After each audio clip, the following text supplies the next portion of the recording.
ನಮಸ್ಕಾರ ರೀ. ನಮ್ಮ ಮಂದಿಗೆ ಅವಾಗ ಮಾಲಿದ್ದಿ ಮಾಡ್ದ, ಇವಾಗ ನಮ್ಮ ಮಮ್ಮಿ ಅಗಸಿ ಹಿಂಡಿ ಮಾಡ್ತಾರಂತ. ಹೆಂಗ್ ಮಾಡ್ತಾರ ನೋಡ್ ಬರ್ರಿ ಮಮ್ಮಿ. ಅವು ಅಗಸಿ ರೀ.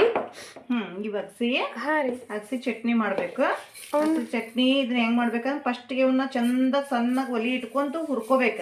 ಹಾ ಮಮ್ಮಿ. ಚಂದ ಹಳ್ಳ ಗುರಿಬೇಕು, ಚಟಪಟ ಚಟಪಟ ಅಂತಿರ್ತಾವ ಅವು.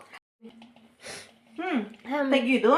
ಆಮೇಲೆ ಇದ್ರೊಳಗ ಅಗಸಿ ಒಳಗ ಏನ್ ಮಾಡುದು, ಇದ್ರೊಳಗ ಉಪ್ಪು ಹಾಕೋದು. ಹಾ ಮಮ್ಮಿ. ಉಪ್ಪು ಹಾಕಿ ಆಮೇಲೆ ಇದ್ರೊಳಗ ಆಮೇಲೆ ರುಚಿಗೆ ಕಷ್ಟ ರೀ. ಜೀರಿಗೆ ಹಾಕೋದು ಇಷ್ಟ. ಹಾ ರೀ. ಆಮೇಲೆ ಜೀರಿಗೆ ಹಾಕೋದು. ಇದಕ್ಕ ಖಾರ ಹಾಕೋದು. ಹಾ ರೀ.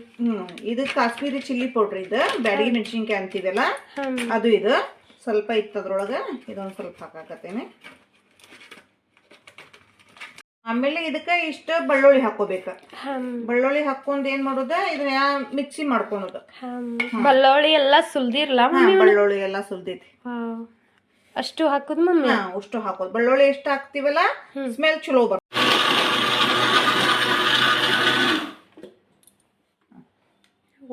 ಅಗಸಿ ಚಟ್ನಿ ರೆಡಿ ಆಯ್ತು.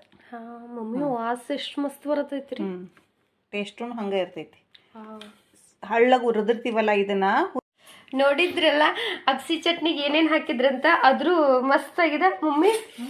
ಟೇಸ್ಟ್ ನೋಡೋದನ್ನ. ಹಾ ಮಮ್ಮಿ. ಒಂದ ನಿಮಿಷ ದೇವ್ರಿಗೆ ಸ್ವಲ್ಪ ತೆಗಿಯೋಣ.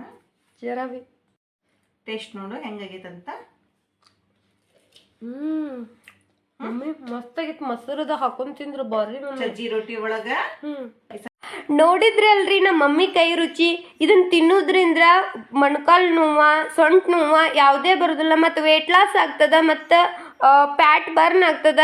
ನೀವು ಟ್ರೈ ಮಾಡ್ರಿ. ನಮಗೂ ಕಮೆಂಟ್ ಮುಖಾಂತರ ತಿಳಿಸ್ರಿ.